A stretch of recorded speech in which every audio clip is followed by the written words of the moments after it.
नागपूरमध्ये भाजप उमेदवार भूषण शिंगणेंवरच्या हल्ल्याप्रकरणी काँग्रेस नगरसेविकेच्या पतीला अटक झाली आहे।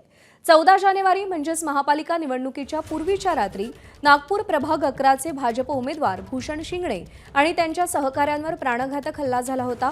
काँग्रेस उमेदवार मंजू चाचेरकर यांचे पती गणेश उर्फ गुई चाचेरकर यांच्यावरती हल्ल्यासंदर्भातला आरोप होता।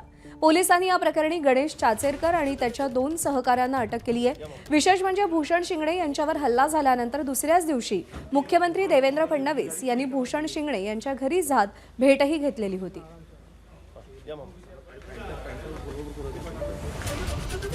रजत वशिष्ठ आपले प्रतिनिधी आपल्याला अधिक अपडेट देतील। रजत, पुढे काय कारवाई केली जाणार आहे आणि काय संबंध या सगळ्या हल्ल्याप्रकरणी जोडला जातोय?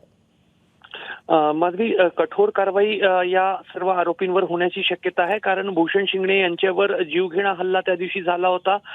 त्यांचा हातही या हल्ल्यामध्ये फ्रॅक्चर झालेला होता आणि त्याच्यानंतर मुख्यमंत्र्यांनी थेट भाजप कार्यकर्त्यांची भूषण शिंगणे यांच्या घरी भेट घेतली होती, सर्व प्रकार जाणून घेतला होता आणि त्याच दिवशी मुख्यमंत्र्यांनी कठोर कारवाईचे निर्देश जे आहे ते पोलिसांना दिले होते आणि महापालिका निवडणूक आटोपताच पोलिसांनी या प्रकरणी कारवाईला सुरुवात केलेली आहे।